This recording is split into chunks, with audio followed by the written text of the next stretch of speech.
Selamat pagi saudara-saudariku yang terkasih, selamat hari baru. Mari kita tetap bersukacita karena kehadiran Tuhan yang selalu ada dalam hidup kita. Mari kita mengawali hari ini dengan berdoa, mendengarkan sabda Tuhan, dan merenungkannya. Dalam nama Bapa dan Putra dan Roh Kudus. Amin. Doa kita ambil dari Mazmur tanggapan hari ini. Tuhan telah memperkenalkan penyelamatnya. Nyanyikanlah lagu baru bagi Tuhan, sebab Ia telah melakukan karya-karya yang ajaib. Keselamatan telah dikerjakan oleh tangan kanannya, oleh lengannya yang kudus. Tuhan telah memperkenalkan keselamatan yang datang daripadanya, telah menyatakan keadilannya di hadapan para bangsa.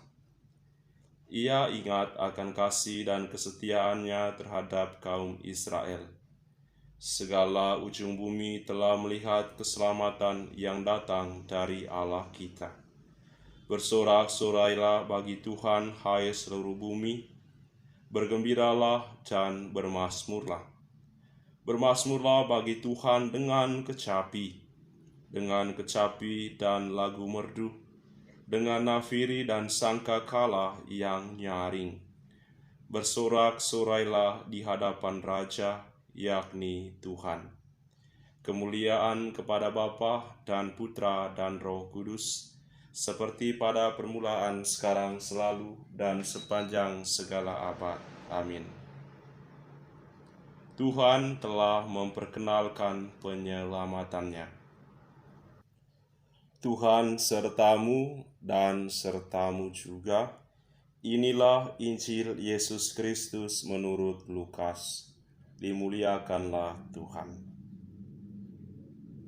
Sekali peristiwa, tatkala duduk makan di rumah seorang Farisi, Yesus berkata, "Celakalah kalian, sebab kalian membangun makam bagi para nabi, padahal nenek moyangmulah yang telah membunuh mereka.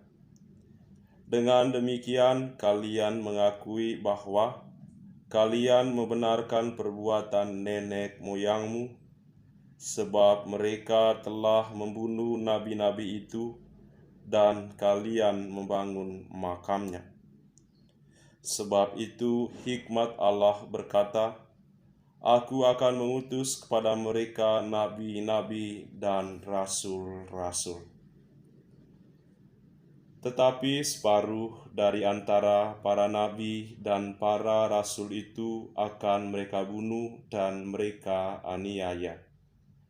Maka dari angkatan ini akan dituntut darah semua nabi yang telah tertumpah sejak dunia dijadikan, mulai dari darah Habel sampai kepada darah Zakaria yang telah dibunuh di antara mezbah dan rumah Allah.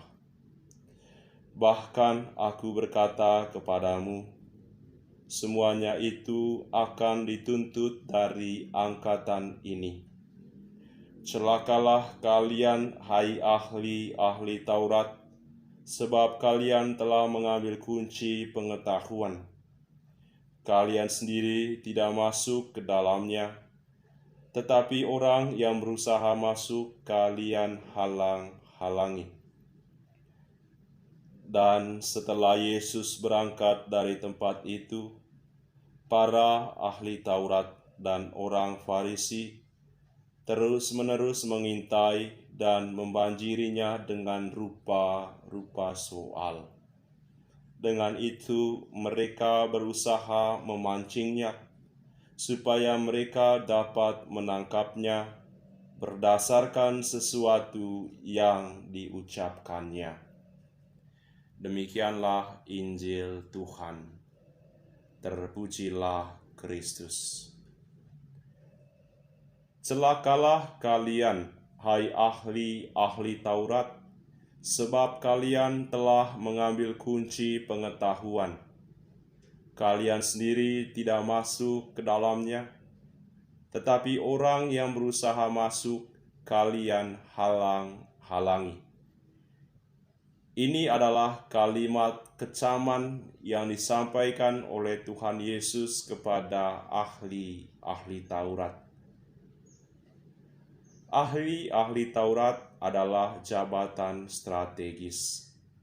Mereka adalah kumpulan orang-orang yang memahami kitab Taurat. Mereka ahlinya dalam memahami kitab Taurat. Termasuk juga mereka memahami tentang Mesias yang dijanjikan Allah. Namun saat Yesus Sang Mesias hadir, ada di tengah-tengah mereka, ahli-ahli Taurat justru yang menghalangi orang-orang untuk menerima Yesus. Ahli-ahli Taurat pada saat yang sama mewartakan tentang Mesias. Tetapi pada saat yang bersamaan juga mereka menolak Yesus Sang Mesias. Mereka sendiri tidak mau menerima Mesias itu. Yesus Sang Mesias sudah ada di tengah-tengah mereka, tetapi mereka tidak masuk. Padahal mereka memegang kunci pengetahuan akan Mesias. Kunci tidak mereka gunakan untuk membuka pintu dan masuk. Mengapa ahli-ahli Taurat bersikap seperti itu? Mereka bersikap seperti itu karena mereka sudah tergila-gila pada jabatan.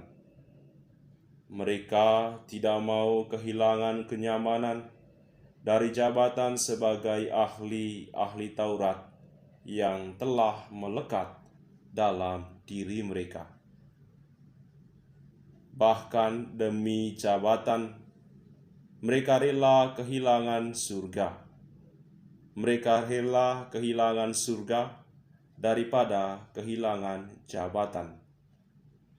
Maka dengan berbagai cara mereka menolak Yesus Sang Mesias.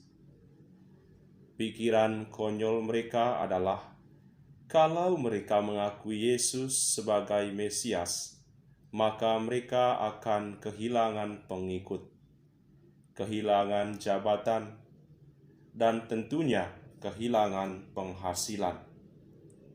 Oleh karena itu, mereka selalu berusaha mencari-cari kesalahan Yesus. Di dalam bagian akhir bacaan Injil dikatakan tadi, dan setelah Yesus berangkat dari tempat itu, para ahli Taurat dan orang Farisi terus-menerus mengintai dan membanjirinya dengan rupa-rupa soal. Jadi mereka berusaha mengintai dan membanjiri Tuhan Yesus dengan rupa-rupa soal. Mereka berusaha memancing Tuhan Yesus supaya mereka dapat menangkap Tuhan berdasarkan sesuatu yang diucapkannya. Jadi mereka mengikuti Yesus bukan untuk menerima kebenaran Sang Mesias, tetapi untuk mencari kesalahan Tuhan.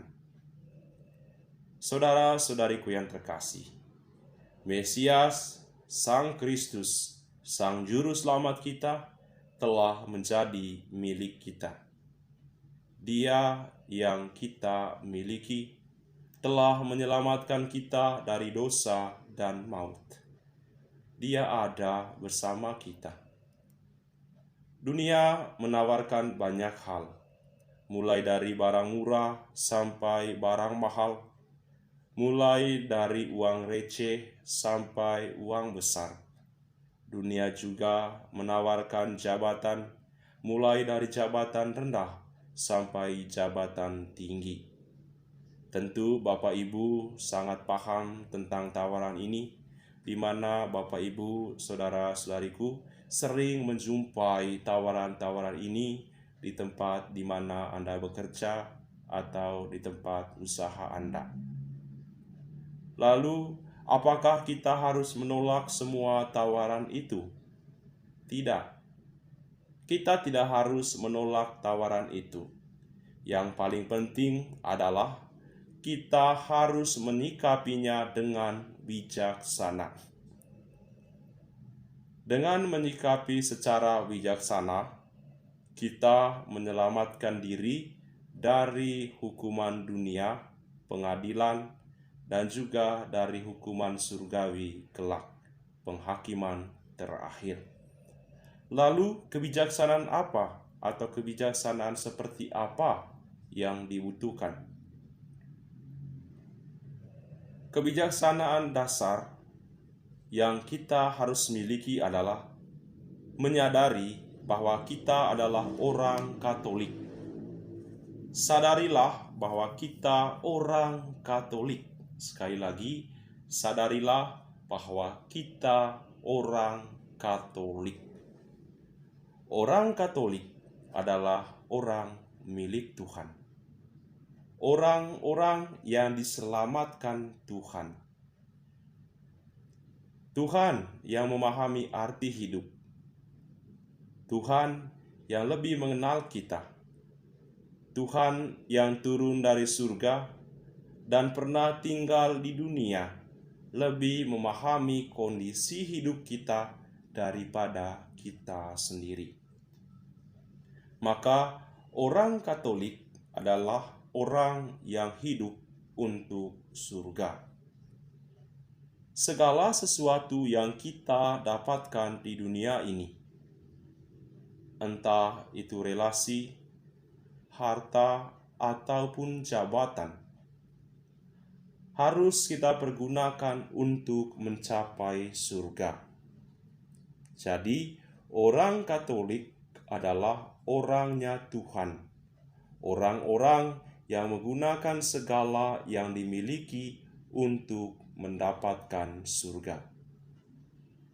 Kebijaksanaan inilah yang perlu kita sadari.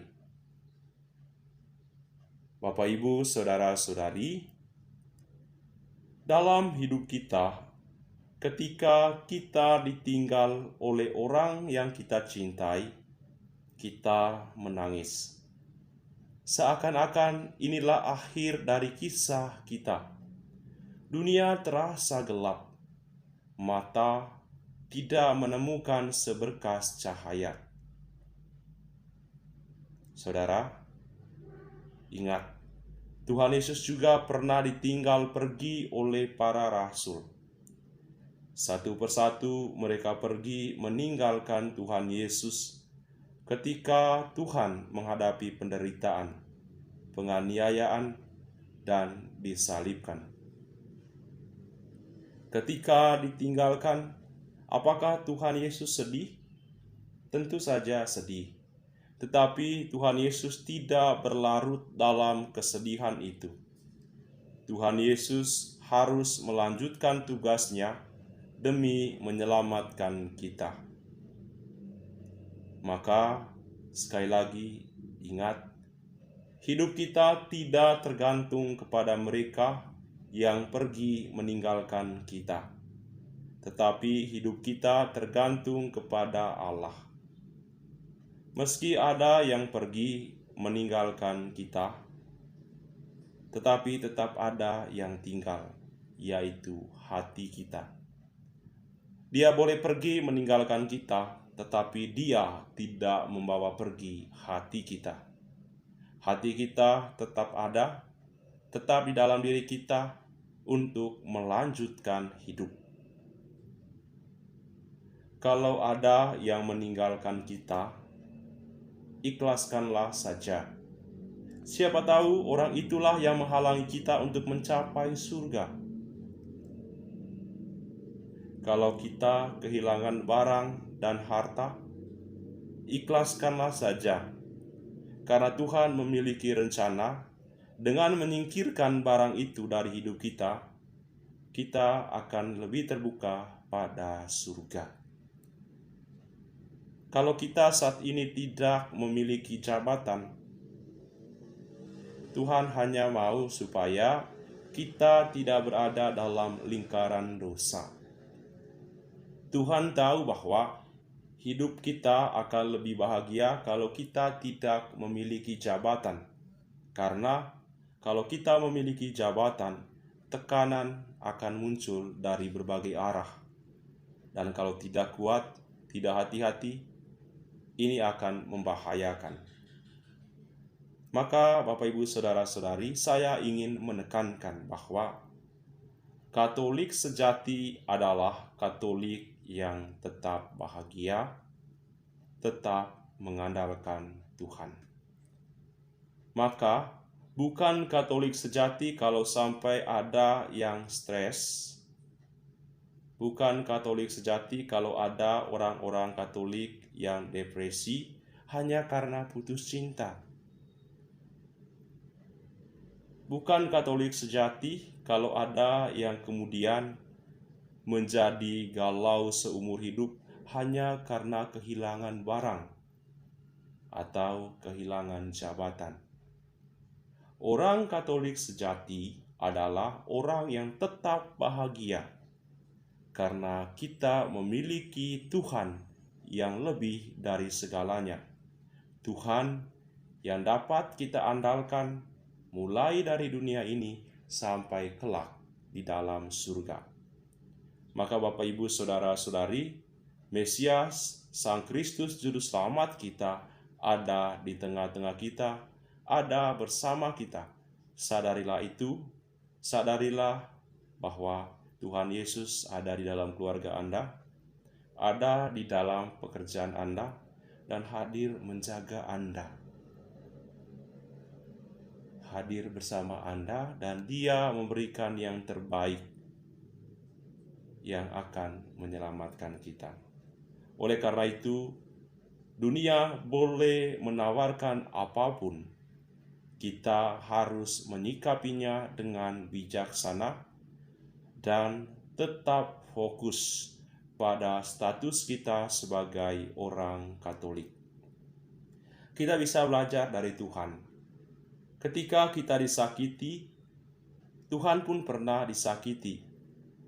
Ketika kita terluka, Dia pun pernah dilukai, bahkan sampai menikam jantungnya. Ketika kita dicaci maki, Dia pun pernah dihina dan dicaci maki. Ketika kita difitnah, Dia pun pernah difitnah.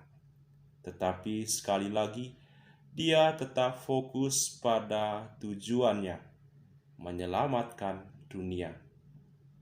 Dia tetap bahagia karena tetap fokus pada tugasnya, yaitu memaklumkan kerajaan surga. Kerajaan surga menjadi tujuan utama. Bapak, Ibu, Saudara-saudari, selamat berkarya kepada Anda sekalian.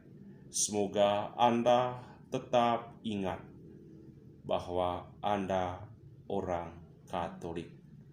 Tetap ingat bahwa Anda memiliki tujuan yang besar, yaitu masuk dalam kerajaan surga. Mari kita menerima berkat Tuhan. Tuhan sertamu dan sertamu juga. Anda sekalian, keluarga dan komunitas, usaha-usaha dan niat-niat baik sepanjang hari ini, orang-orang yang kita cintai dan mereka yang kita doakan, teman-teman Anda di tempat bekerja, dilindungi dan dibimbing oleh berkat Allah yang Maha Kuasa, Bapa dan Putra dan Roh Kudus. Amin. Selamat berkarya untuk Anda, sehat dan bahagia selalu. Ave Maria. Ingat, kita adalah orang Katolik.